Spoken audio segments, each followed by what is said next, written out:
우리 이번 주 수요예배 말씀의 제목은 말씀의 약속을 붙잡고 기도하라라는 말씀의 제목입니다.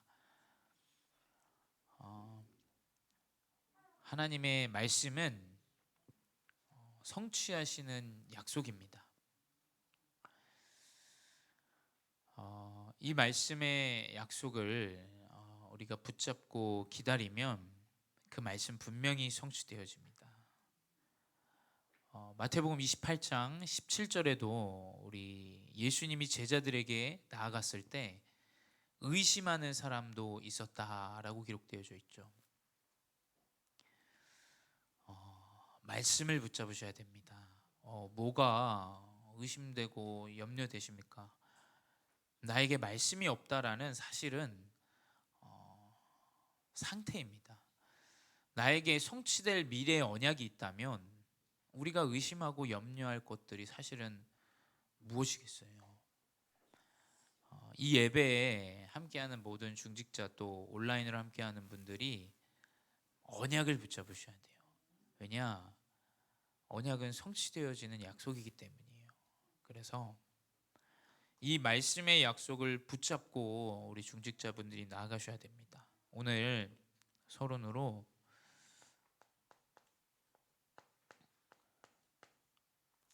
우리 시위대 뜰에 갇혀 있을 때 이 예레미야 선지자에게 하나님의 말씀이 두 번째로 임하니라라고 기록되어져 있어요.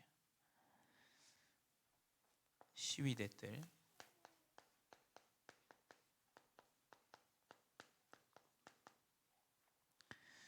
이스라엘이 지금 바벨론에게 굉장히 어려움을 당하고 있는 시기입니다. 이 예레미야는 바벨론에게 완전히 산산이 무너지는 그 이스라엘의 선지자로 하나님께 부름받은 종이에요. 그러니까 이 예레미야는 눈물의 선지자다라고 기록될 정도로 기도하는 사람이었어요. 그 왜 눈물의 선지자였겠습니까? 하나님이 이스라엘을 완전히 바벨론에게 무너질 걸 이 예레미야에게 미리 앞서 말씀으로 주셨어요. 예레미야에게 이스라엘은 완전히 망했고 말씀이 없고 하나님을 믿지 않는 상태였기 때문에 멸망시킬 것을 약속합니다. 그러니 이 이스라엘의 이 현장을 보고 예레미야가 기도하지 않을 수 없죠. 이 시위대 뜰에 갇혀 있다라는 것은 지금 많은 문제 앞에 놓여져 있는 상황입니다. 시위대 뜰의 문제가 아니에요. 지금 말씀을 놓치고 말씀이 없이 살아가는 이 이스라엘의 백성들 때문에 기도하는 이 예레미야의 선지자의 중심을 아셔야 됩니다. 이 시대 뜰에 갇혀 있을 때 하나님의 말씀이 임하더라라고 기록되어져 있어요. 오늘이 예레미야 33장에 나와 있는 1절에서 9절의 말씀은 하나님이 이스라엘을 다시 회복하실 것을 예레미야에게 답으로 주십니다. 이사야를 통해서 주셨던 언약의 말씀, 그리고 그 이후에 예레미야에게 주셨던 언약의 말씀이 이제 성취되어지는 여정으로 말씀을 선지자에게 주셨습니다. 우리가 특별히 또 우리 이번 주에 우리 가정에 또 어려움이 있었던 우리 권사님 가정 있으신데 문제 앞에서 말씀을 붙잡으셔야 돼요. 말씀. 이게 말씀이 없으면 계속해서 두려워하고 염려하고 걱정하고 의심하고 살아가야 됩니다. 근데 예레미야 선지자에게 주신 이 말씀은 딱 답으로 성취될 언약으로 이스라엘에게 주셨고 예레미야에게 주셨어요. 이 언약을 붙잡으셔야 돼요. 우리의 상황과 현실과 일들, 지금 사건들을 보면서 우리가 염려하고 불안해할 것이 아니라 언약을 붙잡으셔야 됩니다. 모든 상황에서 하나님의 말씀을 붙잡아야 된다. 이 말씀만이 성취되는 언약이요 하나님이 우리를 인도하시는 여정이다. 그래서 하나님은 이 말씀을 통해서 우리에게 약속하시는 겁니다. 그래서 예배는 약속을 정하는 자리예요. 하나님과 나와의 약속을 정하는 자리가 예배입니다. 하나님이 나에게 주시고자 하는 축복과 응답과 또 어쩌면 문제와 사건들에 정확한 답을 주시는 약속의 자리라는 거예요. 사람은 약속을 어길 수 있어요. 늦을 수도 있고요. 근데 하나님은 그 약속에 완벽하게 성취해 나가십니다. 그래서 성경을 통해서 우리가 붙잡아야 되는 약속, 또 어떤 것을 붙잡고 우리가 기도해야 되는지를 알아야 돼요. 첫 번째 뭐냐? 큰 문제 가운데 있는 이 이스라엘, 멸망 가운데 있는 이스라엘에게 성취될, 회복될 언약을 주셨던 것처럼 하나님은 말씀을 통해서 우리에게 구원에 대한 약속을 주십니다. 우리가 완전히 무너지고 죽을 수밖에 없는 인생인데 하나님은 말씀을 통해서 구원을 주세요. 그 어떤 책도 구원을 받는 책은 없습니다. 그래서 이 신학은 하나님의 신에 대해서 공부하는 거, 또 우리 목사님 말씀하셨듯이 성경은 모든 책 위에 있는 것이다. 왜냐? 구원을 이루는 책이기 때문이에요. 인간의 해답을 전달하는 책이고 성취되어지는 언약을 전달하는 책이기 때문이에요. 그래서 성경에는, 하나님 말씀에는 요한복음 3장 16절에 기록된 대로 하나님이 독생자를 주셨으니 그를 믿는 자마다 멸망치 않고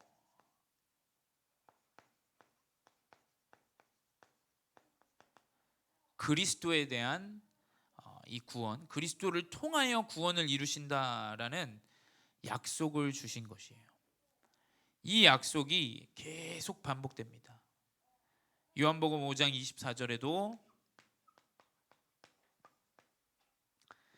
내 말을 듣고 또 나 보내신 이를 믿는 자는 영생을 얻었고 심판에 이르지 않으니 사망에서 생명으로 옮겼더라.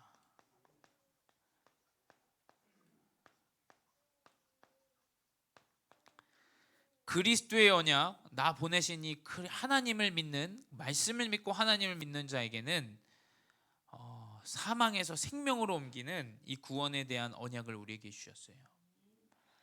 여러분의 인생이 생명으로 옮겼다는 사실을 우리가 언약으로 붙잡아야 돼요. 그리고 우리가 이 생명을 가지고 살아가는 전도자라는 사실을 절대 잊어서는 안 됩니다. 하나님의 말씀은 계속해서 이 구원에 대해서 이야기하죠. 영접하는 자 곧 그 이름을 믿는 자에게는 하나님의 자녀에게 되는 권세를 주셨으니, 그 이름, 그리스도의 언약을 믿는 자에게는 하나님의 자녀가 되는 권세를 주셨다. 또 로마서 10장 13절에 누구든지 주의 이름을 부르는 자는 구원을 받으리라.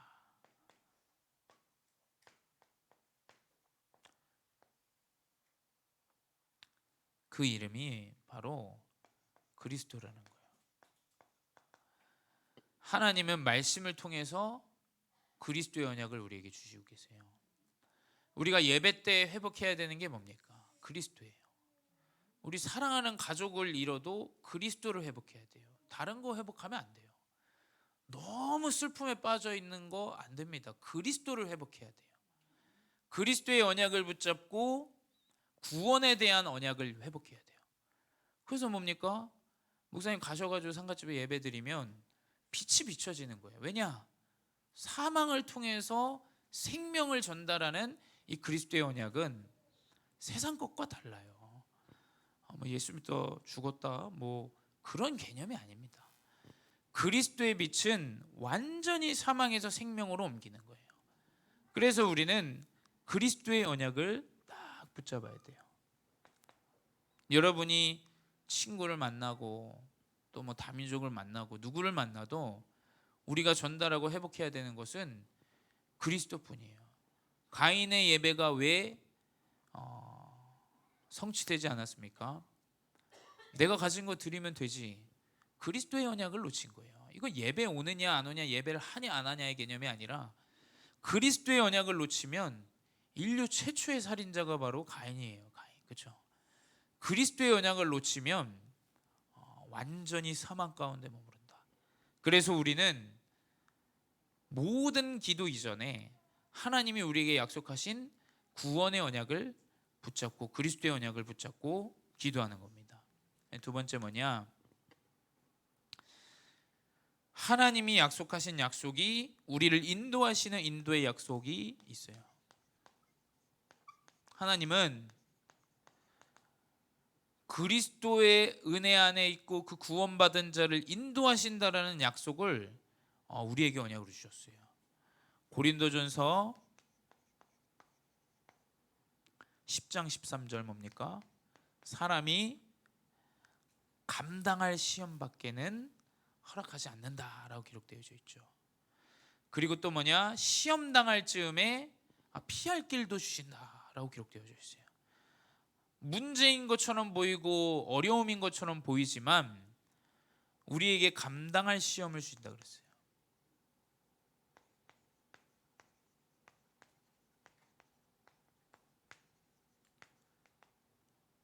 이 언약을 붙잡으세요. 하나님은 나를 인도하시고 이 인도 가운데 피할 길도 주시고 우리의 여정을 지속적으로 인도하신다라는 겁니다. 그래서 잠언 3장 5절 6절에 내 명철을 의지하지 말고 사람을 의지하지 말고 마음을 다하여 여호와를 신뢰하라라고 기록되어 있어요. 그러면 범사의 그를 인정하면 내 길을 지도하시리라라고 하셨어요. 뭡니까? 하나님을 인정하는 자는 하나님께서 우리의 여정을 지도하시고 인도하신다라고 기록되어 있죠. 시편 38편 32편 8절입니다. 내 갈 길을 가르쳐 보이고 너를 주목하여 훈계하리라 라고 기록되어 있어요. 구원받은 자를 인도하시는 이 약속들을 언약으로 붙잡으셔야 돼요. 문제, 사건, 또 우리가 나이가 드는 사람들은 이제 가야 할 이 천성 그것 때문에 이제 염려하고 하지만 우리 어린 렘넌트들은 또 어떤 선택을 해야 되냐 이런 것들에 대한 부분이 가장 어려움과 문제이죠. 또 내가 올바로 가고 있느냐, 인도의 이 약속을 언약으로 붙잡으시기 바래요. 완벽하게 인도하실 거예요. 그게 지금 내 계획과 좀 다르다 그래도 하나님은 완벽하게 인도하고 계세요. 분명히 이 인도의 약속을 기록하고 있죠. 세 번째 뭐냐?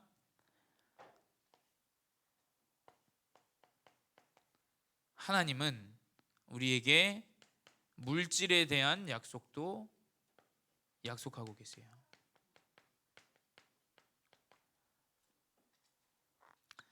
하나님 우리에게 하늘과 땅의 모든 권세를 주셨다고 이번 주 강단에서도 나와 있습니다.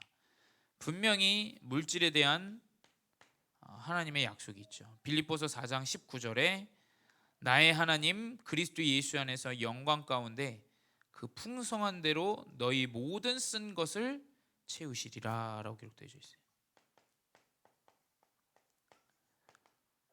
우리의 쓴 것을 채우신다라고 기록되어 있습니다. 이 언약을 붙잡으시 바래요. 두 번째, 시편 84편 11절에 여호와 하나님은 해요 방패시니라 여호와께서 은혜와 영화를 주시며 정직하게 행하는 자에게 좋은 것을 아끼지 아니하실 것임이니라.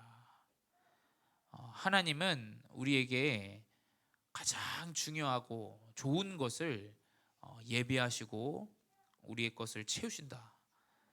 세 번째 뭐냐?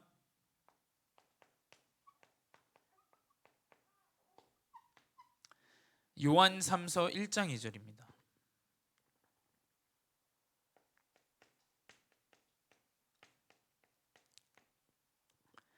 사랑하는 자여 내 영혼이 잘됨 같이 내가 범사에 잘되고 강건하기를 내가 간구하노라 라고 기록되어 있어요. 그래서 뭐냐? 우리가 영적인 것을 회복할 때 하나님은 우리의 모든 것을 인도하시고 채우시고 충분하게 인도하신다. 이 언약을 붙잡으시 바래요. 그래서 결론은 뭐냐? 우리는 구원에 대한 또 인도에 대한 또 우리 여정에 대한 물질에 대한 모든 것을 기도의 망대로 세워야 돼요. 근데 예레미야 33장 3절의 언약을 붙잡으시 바래요. 너는 내게 부르짖으라 내가 내게 응답하겠고 내가 알지 못하는 크고 은밀한 일을 내게 보이리라. 답은 없습니다. 답은 기도뿐이에요. 방법도 없어요. 기도의 망대를 세우셔야 돼요. 열심이 아닙니다. 노력도 아니고요. 우리가 기도의 망대를 세울 때 하나님 분명히 일을 행하시고 성취하시는 놀라운 역사가 우리에게 임한다는 겁니다. 그래서 이 말씀의 언약을 붙잡고 이번 한 주 기도의 망대로 승리하시기 바랍니다. 기도하겠습니다. 사랑의 하나님 감사합니다. 구원과 인도와 물질에 대해서 하나님 우리에게 약속하시고 그 약속대로 우리를 인도하시고 성취하시고 역사하여 주시니 감사합니다. 분명히 하나님은 말씀을 통하여 우리에게 언약을 주시는 줄 믿사오니 우리 모든 여정의 이전에 모든 시작의 이전에 하나님의 말씀을 붙잡고 기도하게 하여 주시옵소서. 매주 선포되어지는 강단의 말씀을 언약으로 붙잡게 하시고 이 언약이 성취되어짐을 믿고 이 언약의 여정을 살아가는 귀한 기도의 망대를 세우게 하여 주시옵소서. 지금도 살아계신 주 예수 그리스도의 이름으로 기도드렸사옵나이다. 아멘.